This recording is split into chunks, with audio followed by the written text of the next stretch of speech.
provided through SMEs. All right, with that, let me introduce you to the speakers and the moderators, and the moderator for the session on private sector development and the role of the private sector in middle-income countries. Let me start by calling Jesus Felipe from the Asian Development Bank, followed by Cosette Canilao, PPP guru from the Philippines. Okay, Manop, Thamsirianunt, Managing Director of Silicon Craft Technology, Thailand. Shuji Hashizume from our Private Sector Development Operations Department from the ADB. Iwan Jaya Assis, Cornell University. And your moderator for the session, Marvin Taylor. Good morning again, and welcome to this session on private sector development. We spoke this morning about the miracle that has taken place in Asia and the Pacific over the last 30 years. Well, it has been the product of great policies, it's true, but it has been the product of private sector intervention. It has been through the private sector that this miracle has happened. Private sector is the originator of wealth, is the source of innovation, so much that we heard about this morning, and we're going to be talking about that with our panelists. Private sector is also, as we just saw there, it's not an exception what we just saw in with generation of employment in Thailand, in the developing world. Private sector generates approximately 90% of employment. So the fact that such a huge number of people have been able to leave the ranks of poverty is due to a large extent to the intervention of the private sector. And that is the subject of our conversation this morning now. With our panelists, we have a fantastic panel here to address the issues related to the private sector and the possibility of escaping, if there is any, middle-income trap. We'll hear here from our panelists and what's their perspective from the private sector point of view. I will not read their CVs. They have been distributed there so that we can have more time and substance to hear the panelists instead of hearing me talking about them. But just briefly, Jesus Felipe is an advisor of the Asian Development Bank in the Department of Economic Research and Regional Cooperation. And he's been the managing editor of the Asian Development Review. It's published extensively on economic development in the region. Cosette Canilao with also extensive experience on PPPs. He was the executive director of the Philippines Private Sector Partnership Center in currently is advising governments on these same capacities, strong experience in this area. Manop Thamsirianunt is there in the forefront of promoting innovation. Has been there from a number of years, and while many of us talk theoretically, he's been there in the forefront, and so we'll hear from him what does innovation mean, specifically in the context of Thailand.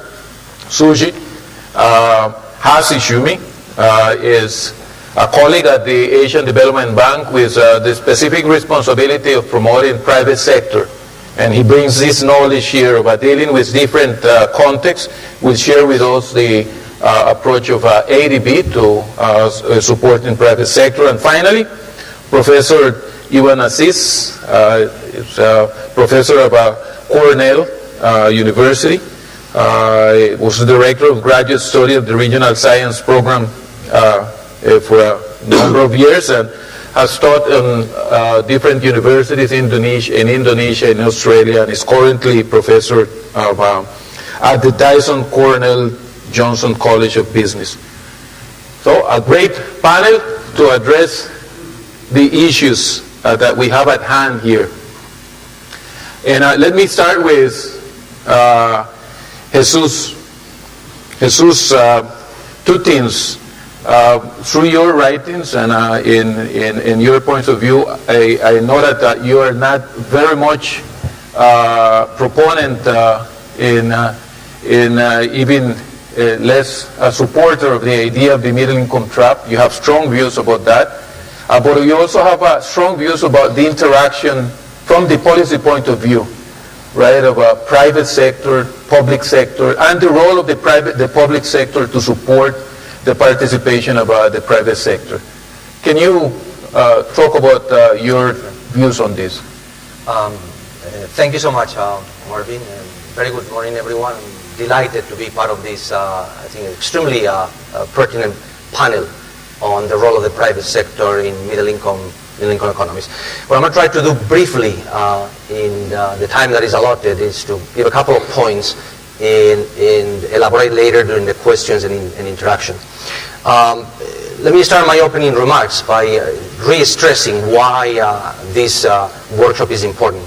The first thing is that growth in the region has declined, and it has declined significantly since approximately 2008 for two main reasons. One of them is the impact of the great financial crisis. Nobody was immune to it. But second, there is another set of reasons, which is the region is the victim of its own success. How many of you thought that the region could continue growing at 10%? It's impossible. So once you reach a certain level of income per capita, growth, declines. And this is basically what is happening today. It was impossible to think that we would go on forever. Okay? That's the first point. Second point, let me address what the question that Marvin was asking me directly on the question of the middle income trap. I'm those who have been arguing for years vehemently that there is no such a thing as a middle income trap. The data tells you clearly no. Countries move up. Countries have moved up historically.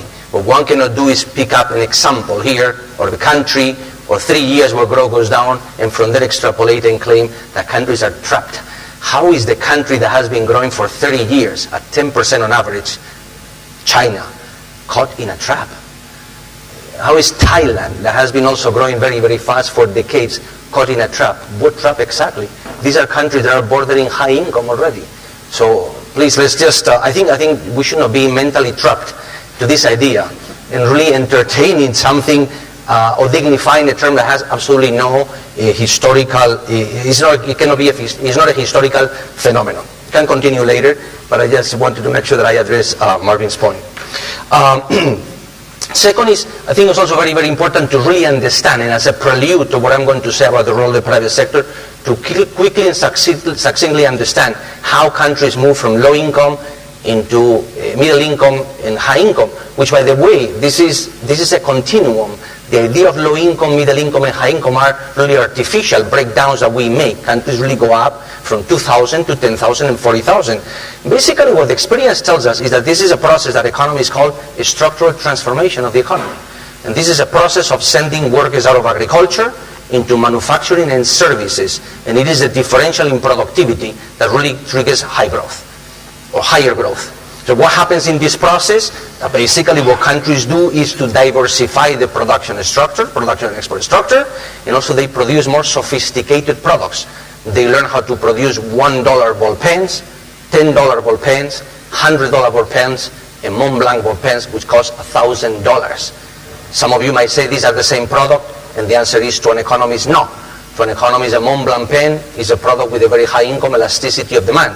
To an economist, a Mont Blanc ball pen, it means $40,000 wages in Germany, which is ultimately, and in a nutshell, what development is about.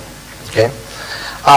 So having said this, and in that context, the pertinent question, and going back again to your point, Marvin, is who does this?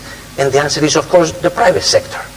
But what is the private sector? The private sector is something very simple. It's millions of firms out there whose objective is simply to produce goods and to provide services to the market, because they think there is a demand. And this is how market economies function. Some of them do it better, some of them are worse at them, but that this is the essence of what we call a market economy, which is simply a way of allocating resources, what we call the market mechanism. There are other mechanisms, which is the planning system, but we think is less efficient. Okay?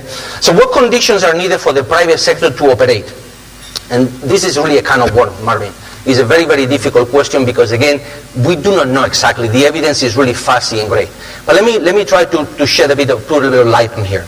Definitely, what the private sector would tell you, I need some political stability. And let me take it to the extreme. You do not want to be an entrepreneur and be in Venezuela, or you don't want to be in South Sudan, for absolutely obvious reasons.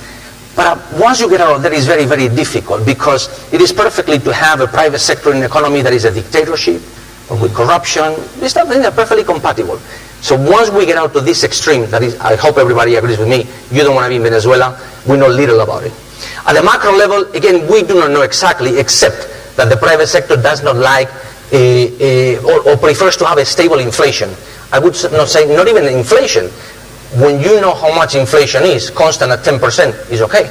What affects really the private sector is very, very unstable inflation. That's really what kills. And at the micro level, what you don't want to have is really, or what you would like to minimize is the impediments to run your company and obtain an acceptable profit rate. That's basically what you want as an entrepreneur. What happens in reality? Well, in reality, in particular in modern advanced economies, the private sector does not work in isolation. That is very, very important.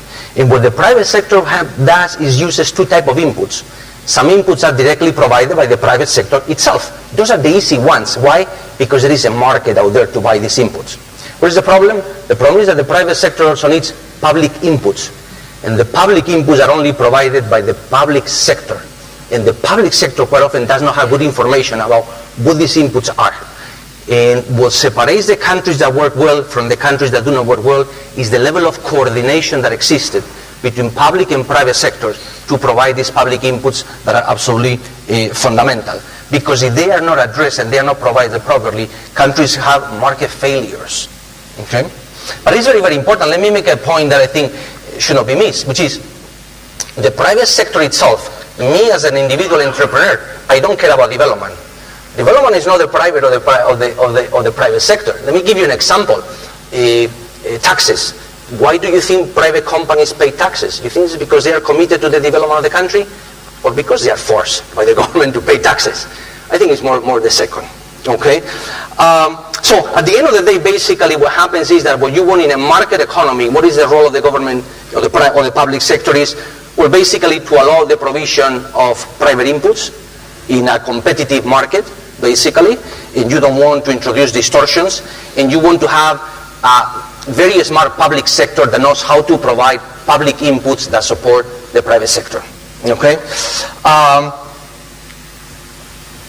Finally, I want to make a point. I think it's very, very important. It's important to differentiate in the region, in Asia, two types of countries.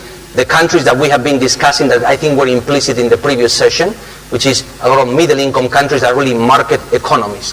It is in this type of countries that the reforms that we have been discussing make sense. But there is another group of countries in Asia that are completely different, and those are the ex-Soviet republics that really have been or attempting to become private economies for just basically 20 years. Very, very different, and the type of reforms that both of them need are very different. Maybe we can elaborate on this later. Thank you so much. Thank you for setting the context, Jesus. Well, that's the perspective of an economist just like me, right? But let's come now more down to earth and get the perspective of Cosette. Cosette has been working in a space that is precisely the convergence of private and public sector, just as Jesus put it there, right? So can you talk more on the requirement for a good partnership to work, and what has been your experience in promoting public-private partnership, so important for the future of the region, especially in areas such as energy, infrastructure, etc.? Thank you. That was a very good baseline to start the discussion on PPPs, or public-private partnership.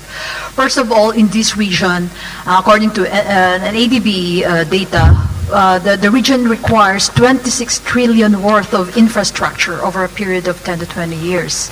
26 trillion. And of course, the government cannot do that alone, nor official development assistance or ODAs can provide that. We need a private sector in infrastructure development and delivery. And how do governments do that? Through public-private partnerships. Now, PPPs can actually accelerate infrastructure development. It will help a lot in improving accessibility and thereby narrowing the gap of inequality growth. And that's accessibility to tourism areas, accessibility to information, and accessibility to affordable basic utilities like water, power, health and education facilities. Also, it will also enhance enhance mobility. Again, in highly urbanized areas, you need infrastructure, huge infrastructure, metros, roads, to enable workers to go to their place of business and to go back to where they live. And also, of course, as I mentioned earlier, that will also provide, you can use PPPs to provide social protection in using private sector innovation and expertise in constructing health facilities, for example, and educational facilities. And then by imposing service levels, you can use private sector to build disaster resilient infrastructure. And then, of course, we can use also PPP to cross over to the digital age. In the Philippines, we've had several PPP projects, not only in economic infrastructure such as roads and bridges.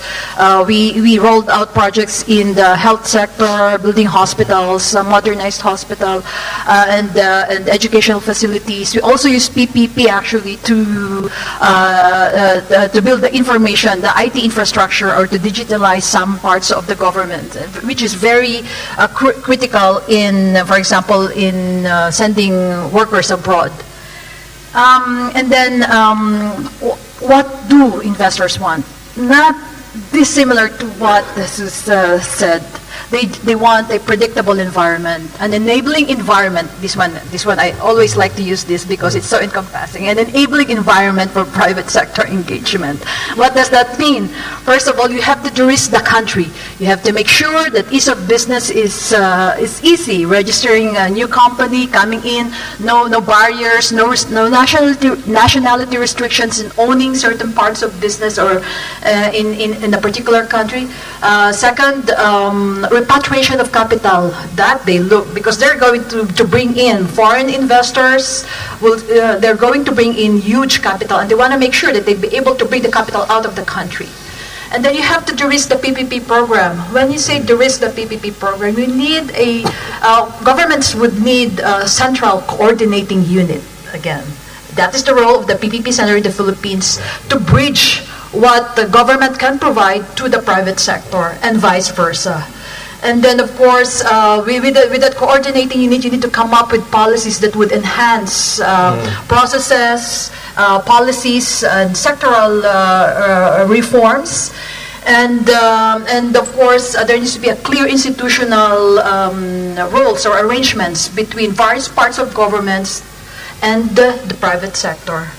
And lastly, of course, the de-risking of projects. And how do you do that? We have, of course, the multilateral development institutions that could help in de-risking certain projects that are not bankable to the private sector. So those are the few things that I can think of right now, but probably we'll have I'm hoping for an engaging discussion later on. Thank you very much, Cosette. We'll come back to you. We heard a lot about this morning about the importance of innovation in moving to the next stage, the increase in what I mentioned before, the total factor productivity, which is a lot that has to do with using new ways of mixing, blending the factors of production. And so, Manop, you've been there, as I said. You're not been there in the theoretical space, but trying it and with a number of experiments, a number of companies that you have created. And there's this very interesting initiative here about Thailand 4.0 that was talked about this morning. Can you elaborate on this, your own experience, what is required for moving the needle on innovation, and perhaps update us on what Thailand 4.0 means? All right. Very good morning, everyone. My name is Manop. A lot of people know me as like a nerd. So actually, I came from the engineering background. So the fortunate things happened to me was then 1990s and early when I tried to get a more advanced program to further my study. And I found it's very, very exciting and very, very enlightening to go into a technology area. That's why I got an opportunity to broaden my degree abroad in Canada. Since then, I've been very much focused on career path in engineering. When I compare back with my school colleagues, back then it was less than 1% that pursued their education in engineering. Probably by now they are already gone into different segment or services.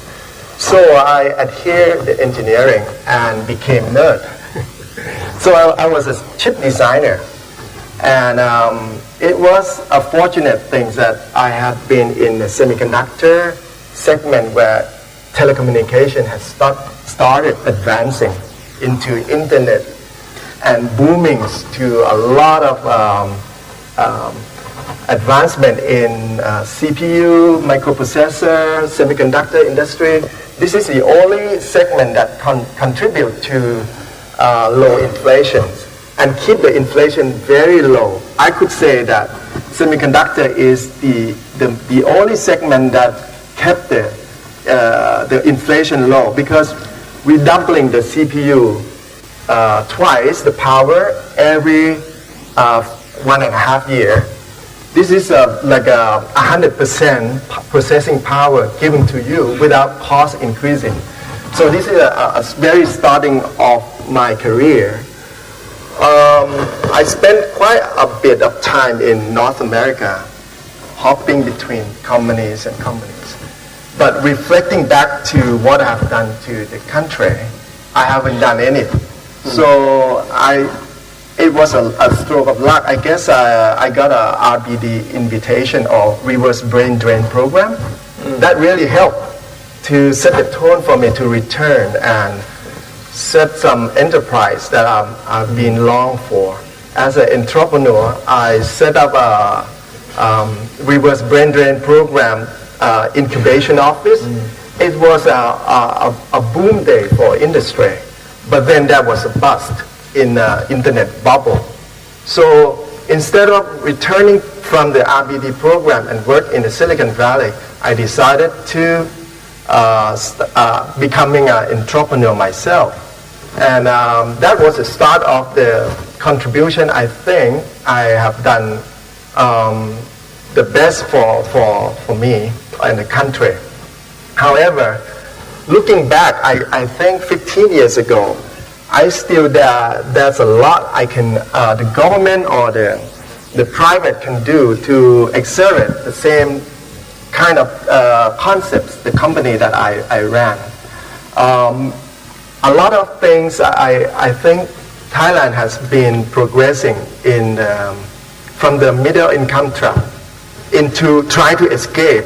It's actually I can relate to what I run the company with the innovation, because to get out of the low income to middle income, people have to progress in terms of productivity and have an advanced program or in science and technology. I think this is the only key to help the people in the country to escape from the MIT. I'm looking back the way I run the company, we set what we call RODT, or we call, which is related to ROI, or return on design time, which is a very key index. I measure how we spend the scarce resources. This really tells me how to focus my business in. When we started, I need to rewind what we have been through. We had only less than $20,000 to start a company. That is the very minimum we can run a company in Thailand. And with all the support and all the policy, there is none. So we had to struggle to make it meet the end every time. And I guess the belief in the technology has kept my passion here. And we start exploring outside now, because Thailand has been quite, I would say, hopeless for us in terms of technology deployment. So instead of focusing Thai or local market, I say from 2005 we will go overseas, and that's the start of our silicon craft brand in the world. So we did some technology that fits well with the complexity and the capability of our local people, the identification business, or smart chip or smart ICs, which is becoming what you heard these days, IoT or Internet of Things. It's a similar foundation. However, back then the source of funding was so lacking. It is the main problem for Thailand for understanding the venture capital in this technology sector. We probably the only one that survived in these businesses. So the funding was so scarce, and the venture capital we found was only one in 2006 that we have been invested by or injected fund by the government VC, and this is probably help us to make a progress to international market. But it has been 15 years for me to create a similar company like this. Having we got the funding, the source of funding, it could accelerate or leverage our business faster. So going to the root cause of the issue, I would say the lack of funding is part of it, and the lack of promotion from the local captive market is one big item that I think really drive away the innovation. So these days, the Thailand Industry 4.0 that they're trying to promote by the government, I think it's good. I think this is the right direction. Thailand needs it very most at the moment, because we cannot live with the segment which we call Industry 3.0 anymore. We have to upgrade our labor into technological development. We have to have a science and technology program put in place, which I think we still don't have enough. I found these days I have to go through Vietnam, Philippines to find resources. It's a scarce resource, and we haven't succeeded in that. So I hope hearing from this session, I would really share with you how I've been through. And the thing is, the government has to do much better in the science and technology area. Thank you, Manop. This is a perfect setting, I think, for Shuji to come in now as an institution that has been promoting the development of private sector. And we hear some of the needs of the private sector, and particularly in PPPs, in promoting innovation. Can you tell us a bit about the approach of ADB in promoting private sector, and what are the areas of our focus, if they have any differentiated approach in the region. What are the priorities currently for ADB in stimulating the development of our private sector? Okay, yep, thank you, Marvin. This is working. Yep. So I'm working on infrastructure financing. So it's slightly different from innovative and cutting-edge world of Manop. Maybe equally nerdy because I also have an engineering background. But anyhow, so infrastructure. So ADB's private sector has a focus on infrastructure. I think it's because infrastructure as such will be the basis for inducing further private sector investment. Plus, investment of private sector into infrastructure is also important given the huge needs and the constraint of the government funds as mentioned by Cosette. Infrastructure has several characteristics. I think one is the inherent public sector element. Jesus has already mentioned that any private sector activities would have coordination factors with public sector. I think infrastructure is an extreme example or area of that. It's how you define, but if any infrastructure projects or financing will have some PPP element, I would say, because infrastructure has a public, national or regional public goods elements. And the coordination of the public and private sector thing, I'll get back to that. Another characteristics of infrastructure is the needs of upfront capex, so that the funds for the initial investment should be funded somehow, although the good infrastructure projects will generate return over a very long period of time. Now, in an ideal world, if the project makes sense financially, the private sector investors should be able to have access to funding for such investment. However, the real world is something different, and the issues or hurdles they have differ from place to place. For instance, I've been working on Myanmar for several years. In Myanmar, long-term financing is simply not existent. So local banks, there is no banking market. There is no long-term financing. The deposit is only a term deposit, like up to 1 year or so on, so that they just cannot extend any long-term loan. On the international commercial bank side, they're still reluctant to extend their loan in Myanmar because of the perceived high political risks. So the ADB's role there for the private sector investment into infrastructure is simple, fundamental but important, to extend a long-term US dollar loan to begin with, because which is not available in a place like Myanmar. Another thing we often do is to provide a guarantee for political risk.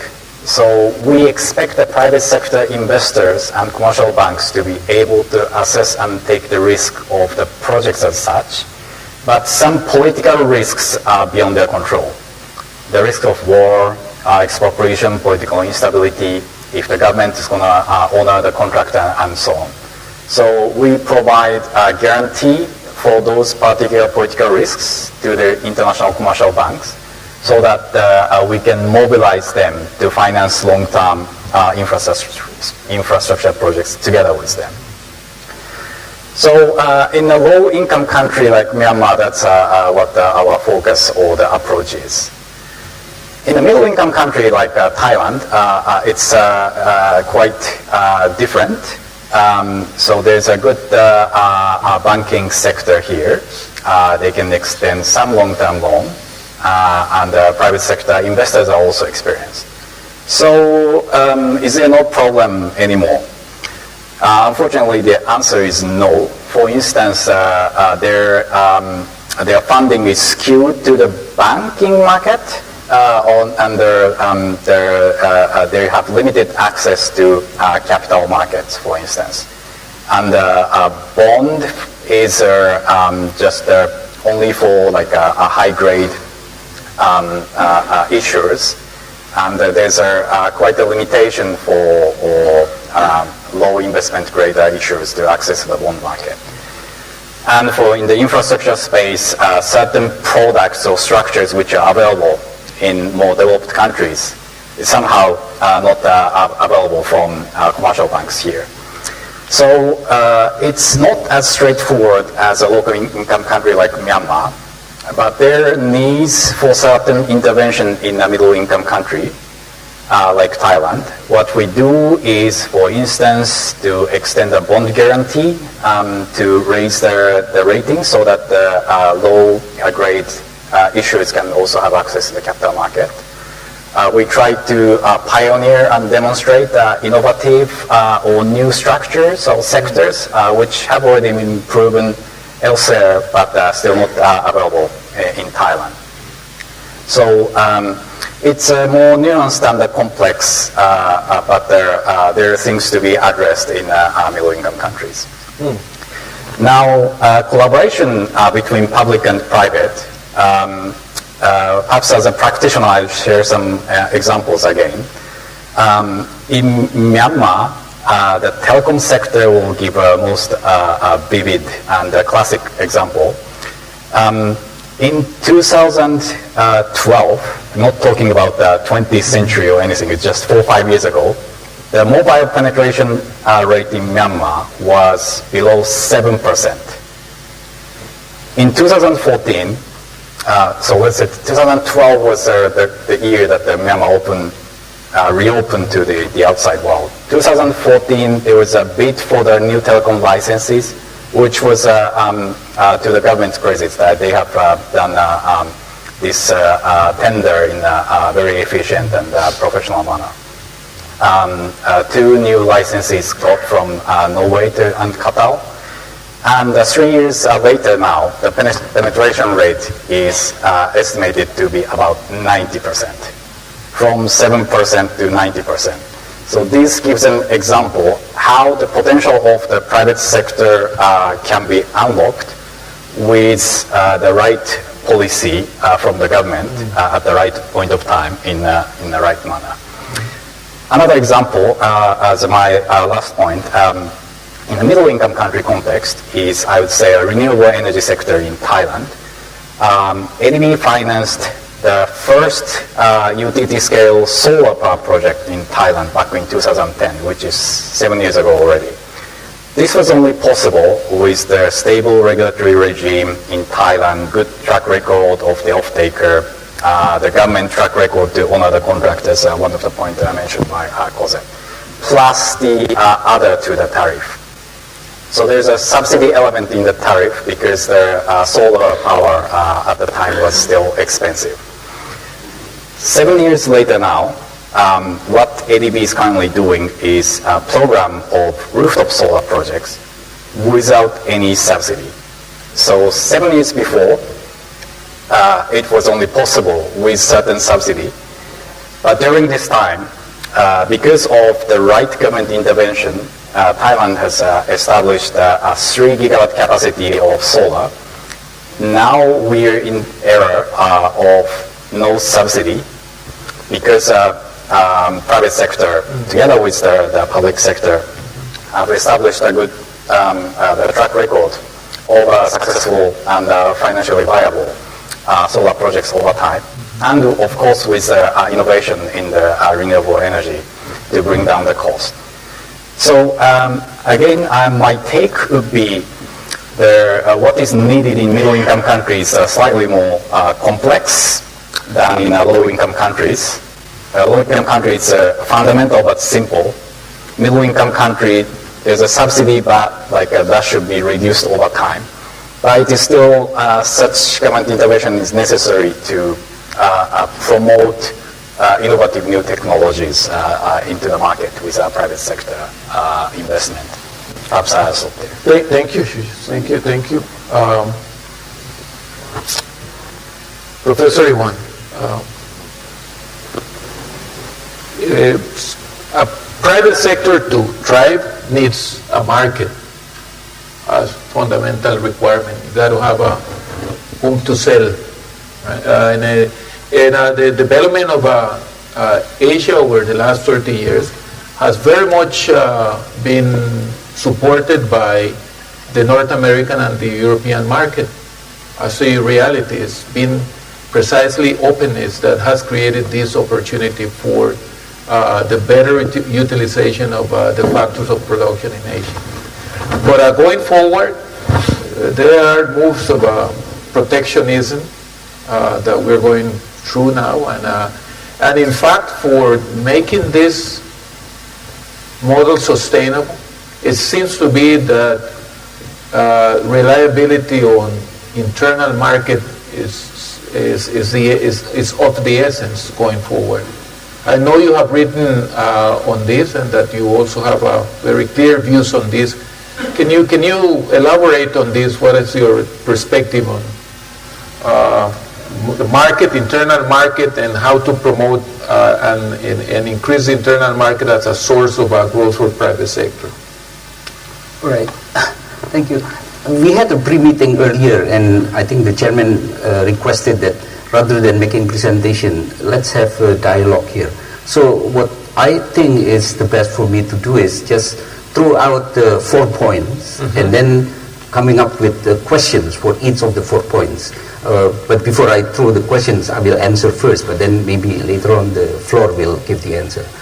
Let me start with the first point, and that is exactly what the chairman mentioned earlier, that if you look at the patterns of trade in this region, in Asia, I think the best way to summarize is just think about double X, not triple X, just double X, okay?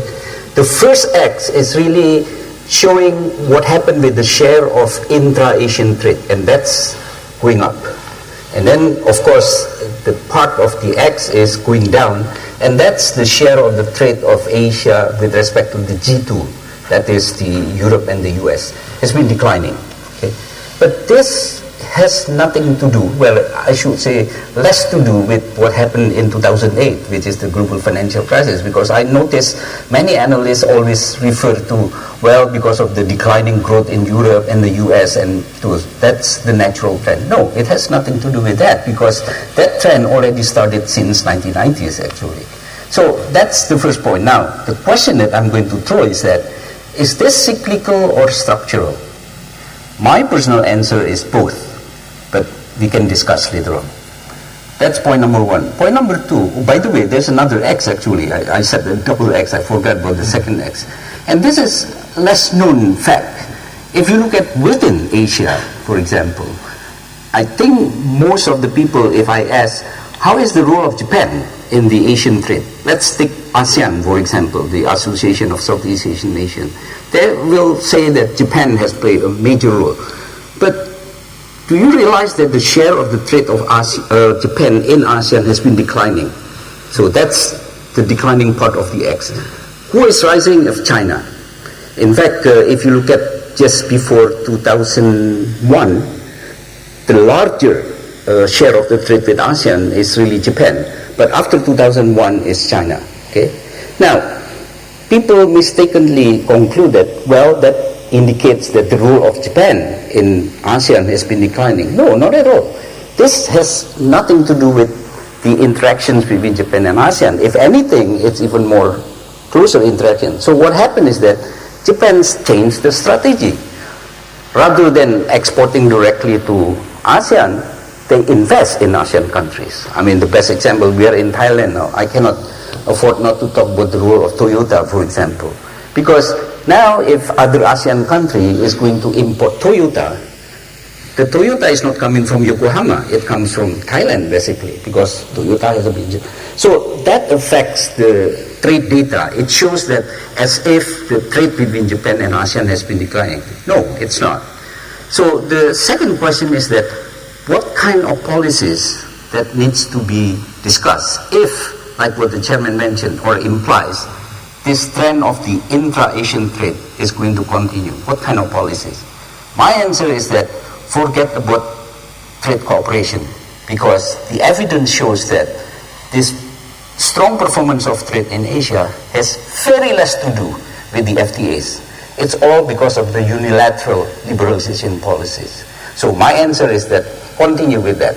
I mean, it has served well the region for a couple of decades. There's no reason to change that. Okay? That's point number 2. Point number 3 is that, and that brings to the topic of this conference actually, about MIT. Okay? And I share Jesus' concern. I mean, we don't need to use that term MIT actually. But the fact is that there are a lot of middle-income Asian countries have difficulty to move up to the ladder. Okay?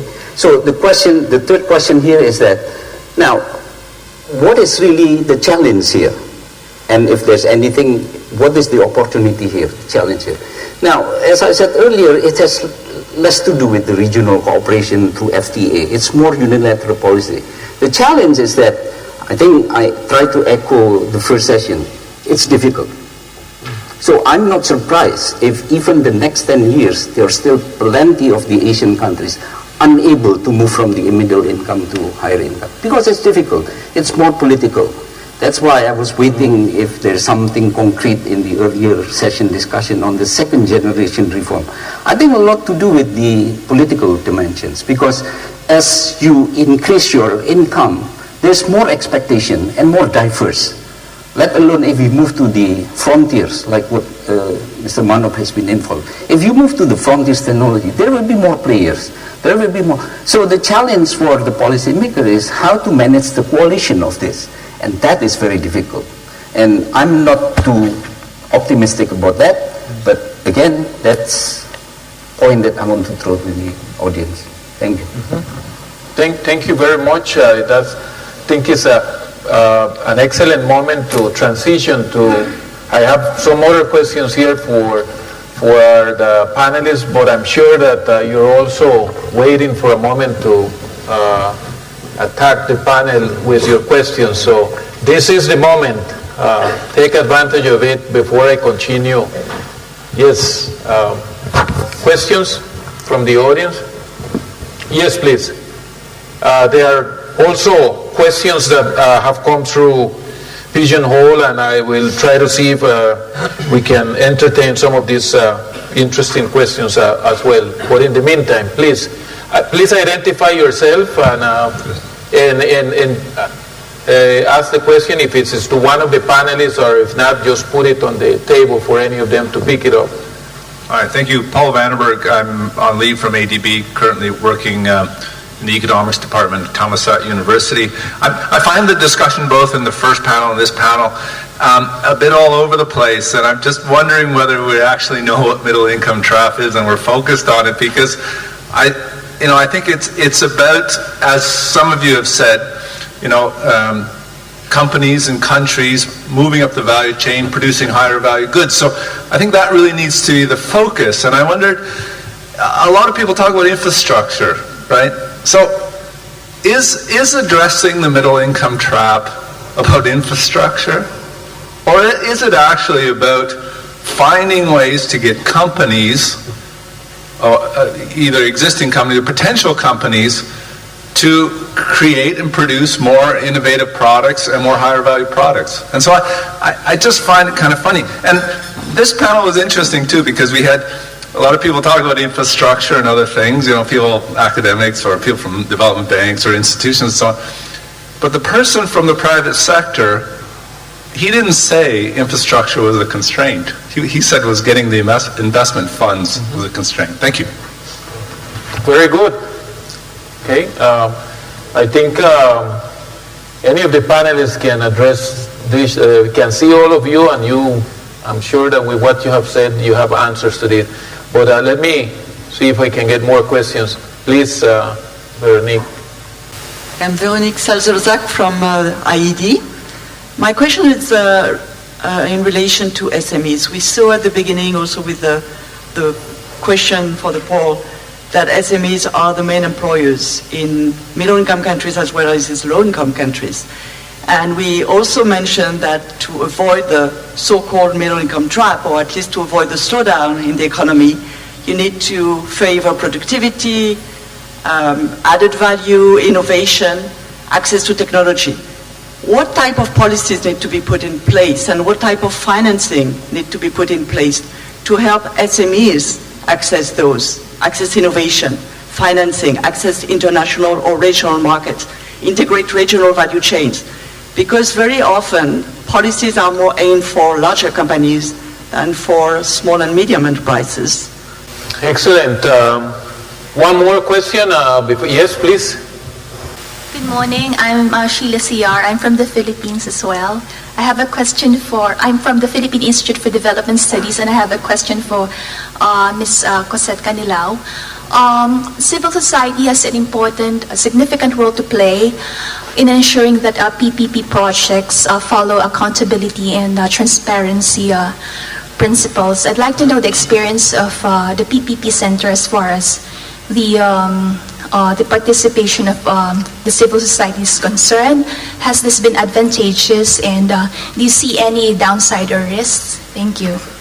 Okay, we have, I think we have enough on the plate. I will add more to the plate too. There are other questions related that you may also address on the fiscal sustainability dimension of PPPs and how to address this risk there.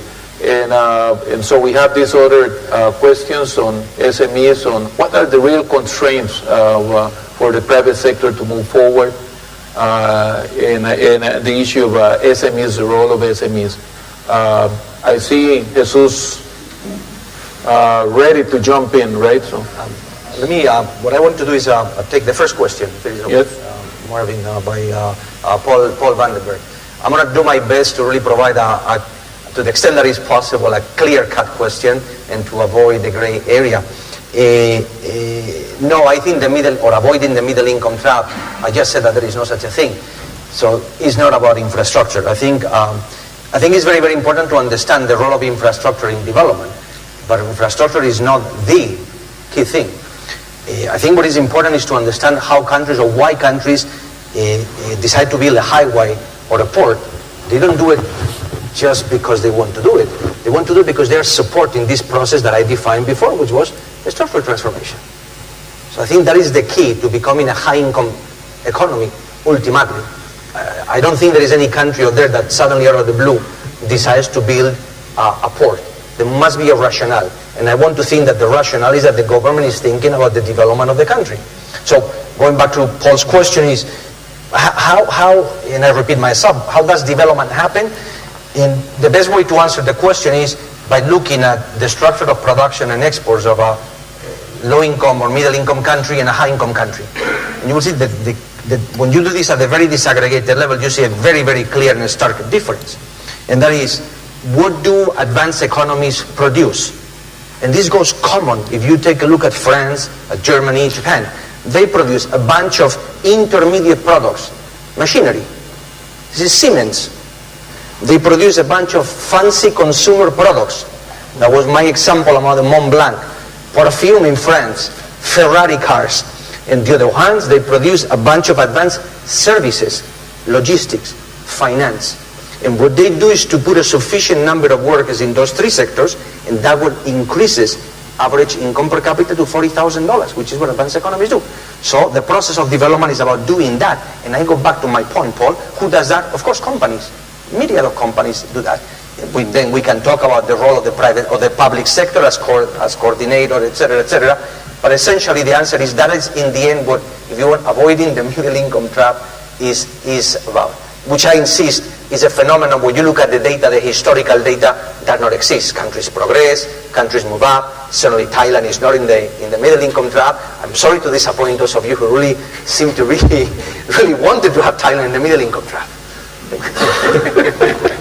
PPPs. Yeah, I'd like to touch also on the first question. Infrastructure may not be the key area to push to become a high-income growth country or market, but it's one of the reasons why it's not going there.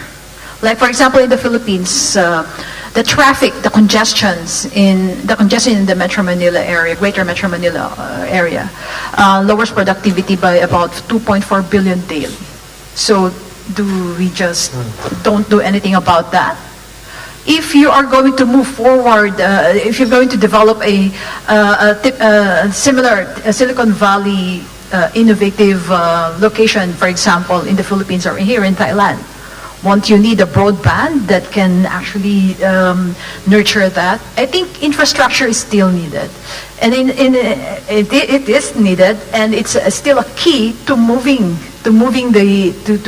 growing the economy of the country. So that's why I suppose it's part of this. It's part of this, right? And then for the second questions about the question on transparency and monitoring. In the Philippines, all PPP transactions are actually provided to contracts are provided to both the houses, the Congress, and also to the Office of the President. So it's and with the passing of the Freedom of Information Bill, the PPP Center can provide information to whichever party that provides it. Now, again, in a public-private, what's good about a properly prepared PPP project is that the KPIs, the service levels, or the outcomes, the outcomes that the private sector proponent need to comply are actually in the contract.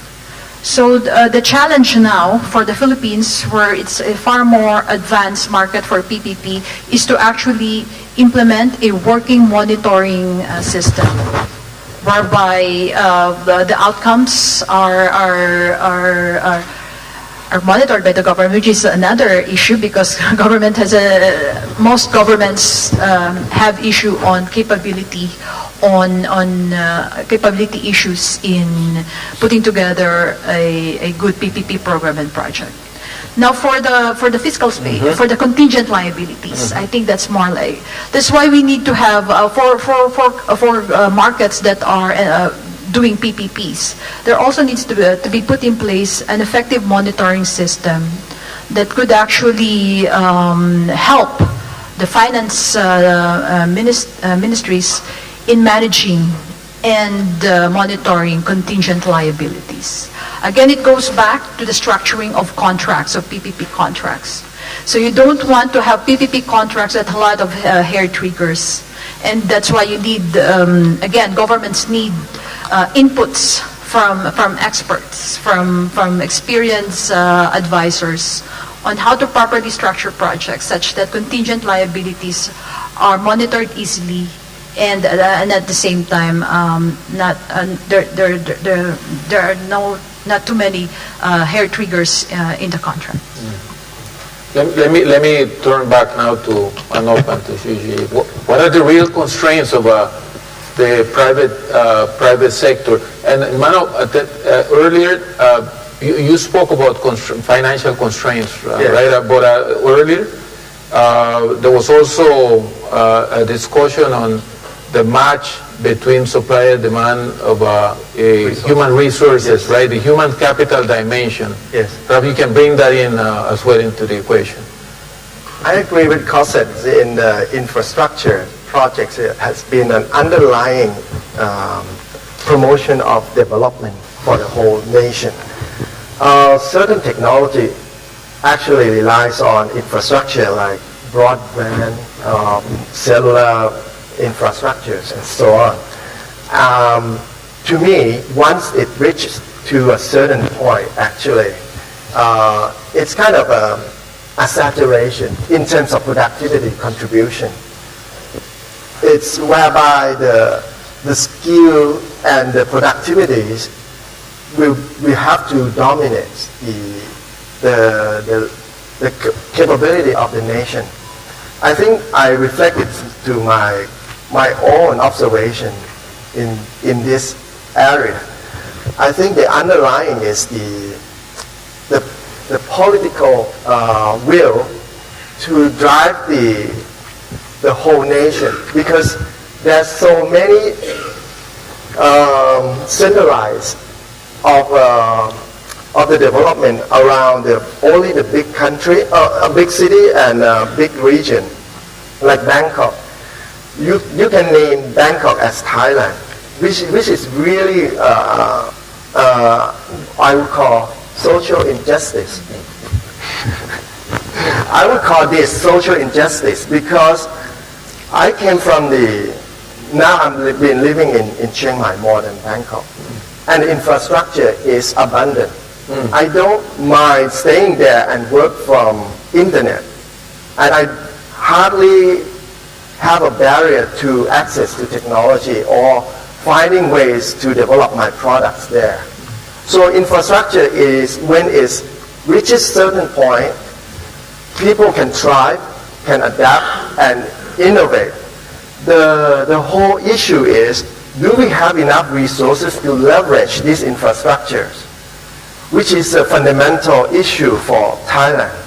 Nowadays, we can see engineering students actually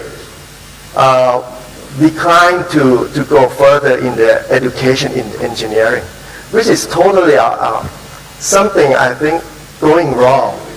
When you want to make an innovation product, it needs what we call STEM, or science, technology, engineering, and math. But we have a lot of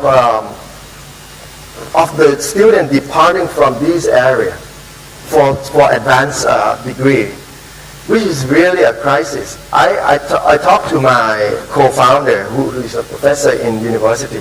He said, we have more professors than the students now. We are in trouble. And what does the government do to rescue this? They said they have to go out and promote the faculties by themselves to lure the overseas students to come in. Is this the real challenge for them? Or is this a problem, a fundamental problem of the middle income trap? Because we don't have enough resources, and the government didn't pay attention to this issue at all. I think fundamental is the resources issue in the science and technology area. The second is government has no political will to intervene this. Basically, I would say that if government initiates the program to foster the collaboration between the private and the university program, this is a good start. I observe a lot of labs in Stanford University, in MIT, or in Berkeley. They really work closely. The professor work with the private sector, and the private sector contribute into the labs, funding, innovation program, so on and so forth. We have no existing like this in Thailand. So this is a clear separation between the high income and the low income or middle income countries policy making. And I have to say that I have to voice more in many forums, but the problem stems on the political will to change this. If they have a good leadership to attack the issues and really go to implement the issues, like executing the program to leverage the knowledge and skilled worker, we would have no what we call a middle income trap. It won't be existent, you know.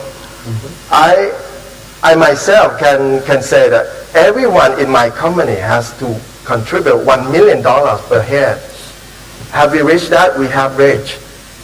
So we can replicate the same model with maybe a handful of them, 100. And with everyone is they're shifting their skill and focusing on science and technology, we probably can excel in, and there's no word for middle MIT. Yeah. Thank you, Manop. Yeah. Shuji, could you refer to this ADB focusing on the right priorities to help these countries? I think Paul's question was very interesting and important. I can say several things about it. So I can comfortably say that there is some fundamental infrastructure for countries to take off. I mentioned the telecom in Myanmar, and without serious investment in telecom sector in Myanmar, could Myanmar take off the ground? I think the answer is no.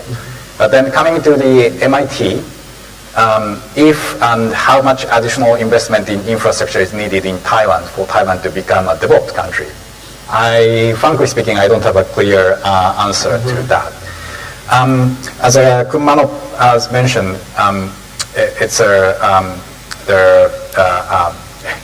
it can be called a social injustice. Some of the issues are quite serious, and it's beyond the joke because in many Asian countries, urbanization will be a major issue, with millions and millions of increasing population in urban areas in the next several decades. So without addressing urban infrastructure issues, for instance, can Asian middle-income countries become real developed countries? I'm quite doubtful. But if the developed countries now have better infrastructure just because they are rich and they can afford to, so is it just a correlation? Or if there's causality in investment into further quality infrastructure for middle-income countries to become advanced economy, I cannot point to a particular causal link, to be honest. Another aspect here is the growth path each middle-income country could take. So if each middle-income country is going to take the path of Japan, Korea, Taiwan, and perhaps we can include China as well, and then infrastructure remain to be important.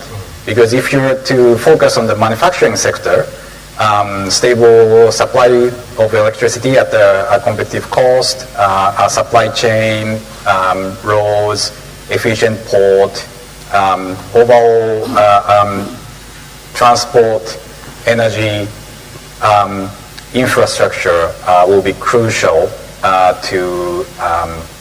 for the manufacturing industry and to improve the trade. On the other hand, one interesting anomaly could be the Philippines. The macro figures of the Philippines has been great, but to be honest, the infrastructure improvement in the Philippines has not been as successful as the macro indicators are. But the growth of Philippines are led by service industry, which you can legitimately say that the bottleneck due to infrastructure could be much lesser than the manufacturing industry. So, so the Philippines to become an advanced economy, why bother further investing into infrastructure?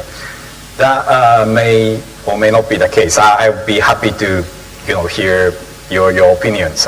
If it's a bit beyond the infrastructure question, can a country like the Philippines take a different growth path towards further growth to get out of the so-called MIT, different paths from the other Asian economies which have made it to the high-income economy status? I think this is an open question, I would guess.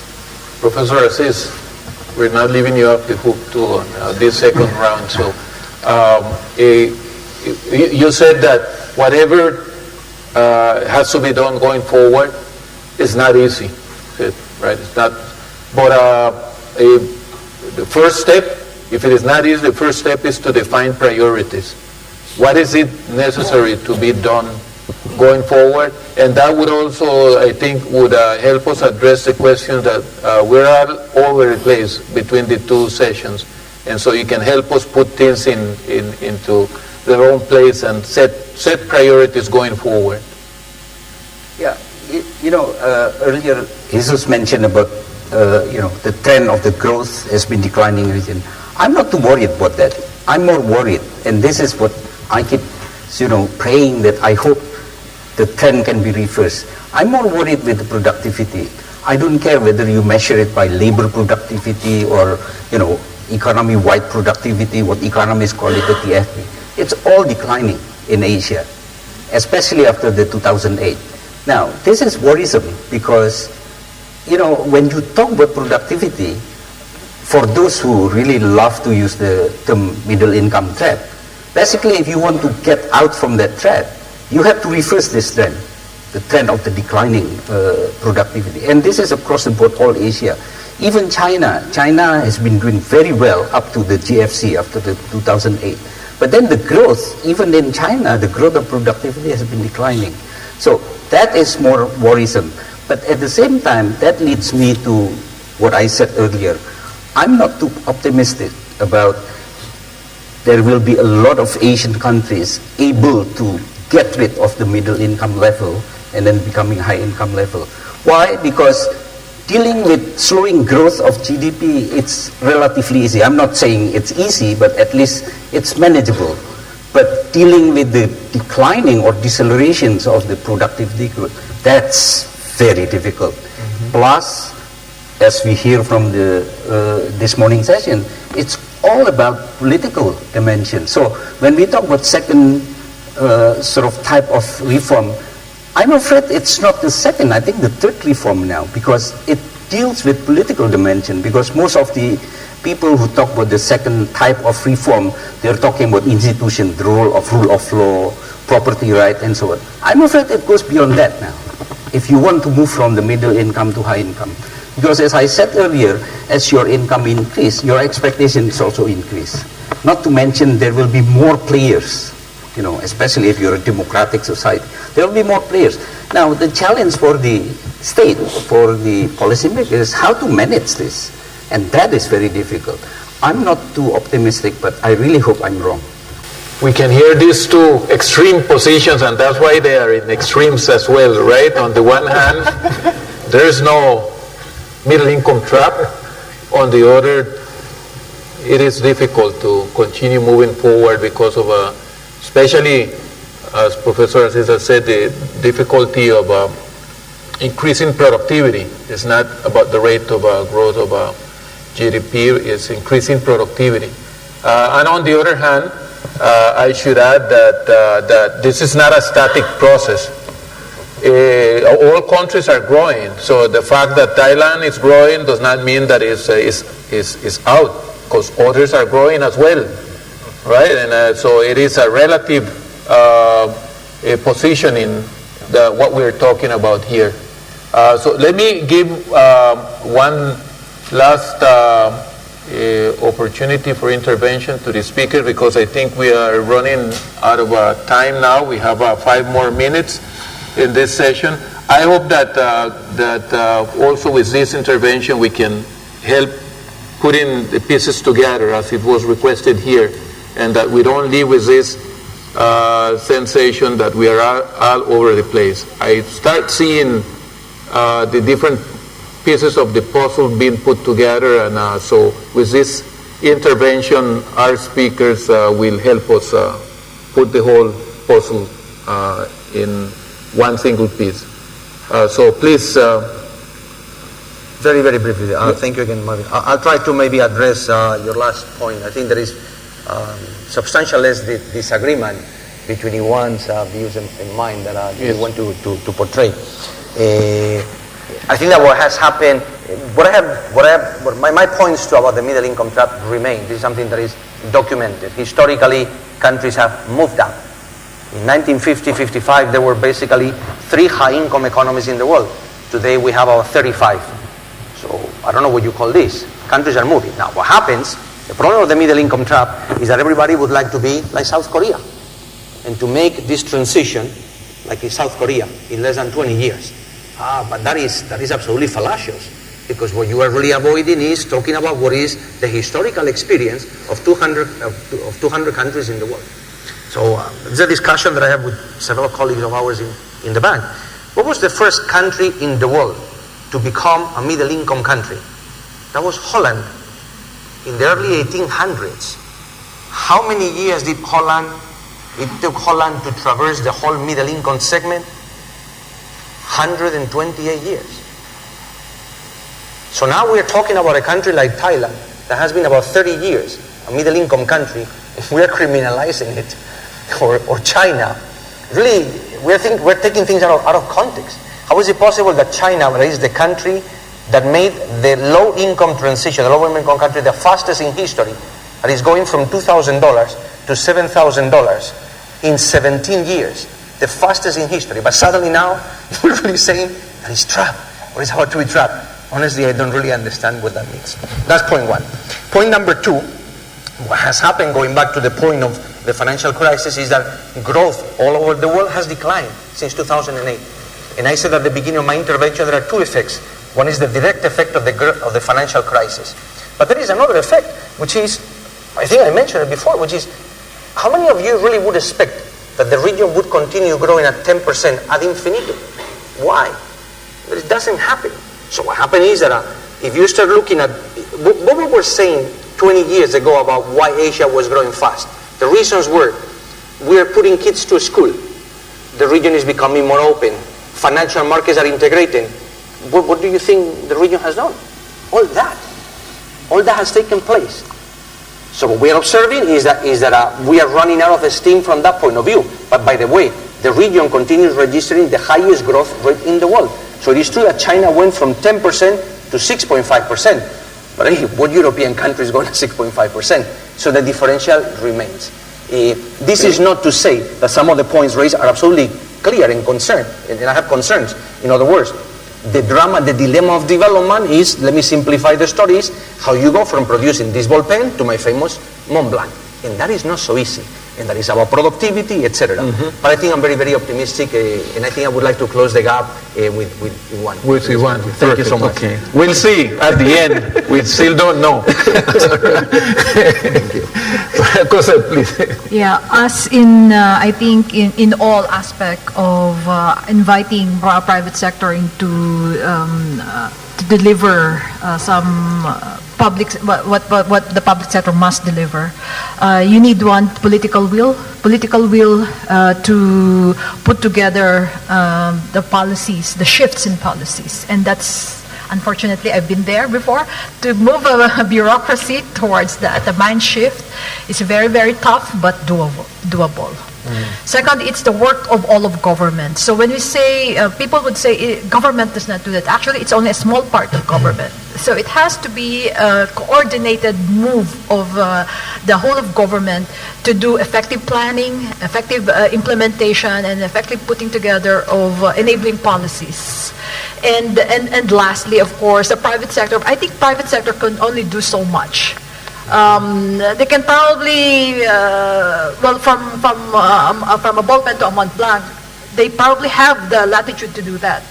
But for example, to move their workers, to develop the human capital for the Mont Blanc that they're going to produce, who fills the gap? Can they produce their own school? Are there any restrictions? So there has to be a close coordination between the public and the private to hit that growth, to hit that momentum. And it's in technology, in infrastructure, in planning, and in implementation. Thank you very much, Cosette. Manop? My final comment on this MIT for Thailand itself, I think we have to focus on what's the highest priority for the nation, and for getting out of this MIT, I think, from my opinion and perspective, the distribution of the knowledge and the skill upgrading is the very key, and the only something that I observe over years, government needs to look inward. Basically, instead of driving the export to whatever the GDP and blah, blah, blah, look inward, make a use case for their own people. trying to how to leverage the science and technology which they invested for over 30, 40 years. They sent out a lot of graduate students abroad. We have over 100,000 PhDs, but we never leverage them. How to leverage these people to go into an enterprise and let them mobilize into the private sector. This is one of the mechanisms that can drive and make the upgrade of the skills and SME. But we haven't seen that much. We have an initiation, but the initiative is good, but the implementation has been slow. So we want to see more of those. From my last remark, I think we still have an opportunity. I see an optimistic view on ASEAN, and I think this is the only area where we drive the innovation and the growth in the next decade or more. And because we have a lot of populations that's still not in an aging society, although we still have like 20 years to go. I think we are not in a demographic cliff at the moment, like in Europe or in Japan. But we still have a good workforce, young and new, and they can contribute to the society and get us out of the MIT. Thank you. Shuji? Yeah, I think I've talked more than enough about specific example in infrastructure, so I will try to make some general final comment about the public sector, private sector collaboration. I think there's things which can leapfrog and things which cannot. The telecom example I mentioned, you can leapfrog from one place to another. What you cannot leapfrog, one of the key things would be investor confidence in the context of private sector development or private sector investment. It takes you put the new government and you cannot establish the confidence next day. In that sense, Thailand has a great asset of investor confidence, which has been established through decades of dealing with international and domestic investors. Again, is that enough to get out of the MIT? I don't know, but I think this is a very important asset for any middle-income countries, because that takes decades to establish. But once you screw up, it can be gone overnight. Thank you. Iwan? So you want me to close the gap between me and... Well, it's up to you, up to both of you. See, actually, there's similarity here with what he argued and what I argue. And number one is that he talked about the GDP growth slowing down. I'm more worried about productivity. But the good news is that if you look at the global data, 90% of the variations of the GDP growth is explained by productivity growth. So in a way, it's not really different. What is major different is really our attitude in terms of the future. I'm not too optimistic. Now I understand Jesus has to be that, because if you asked me 4 years ago when I was still with ADB, I may say similar to what he said, because but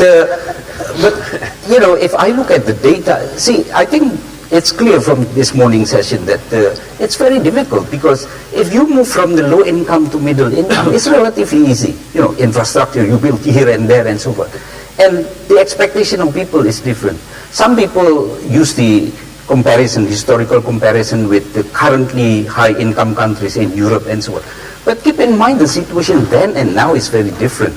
Now the expectations of the society, and by the way, when we talk about private sector, don't just think about the business private sector, think about civil society. There are private sectors, and they are growing also. Expectation is also widespread. Now, tell me how easy it is or how difficult it is to manage the coalitions of this. So what I'm simply arguing is that moving from low income to middle income is relatively easy, and many ASEAN countries has done that. But moving from MI to HI, that's a difficult one. And I'm afraid the answer is not on economic technical policies. I think hundreds of seminars, publication has been produced about this. You have to build this, you have to do that, and you have to... But what is very difficult now is really managing the coalitions of different voices among the civil society. And that is really my source of, I don't want to say pessimist, but my source of less optimistic about moving from middle income to high income. Thank you very much. I think there is enough room to be, let me say, realistically optimistic. Thank you so much. I think, as I said earlier, what is clear is that what got us here today will not get us there tomorrow. Some things have to be changed.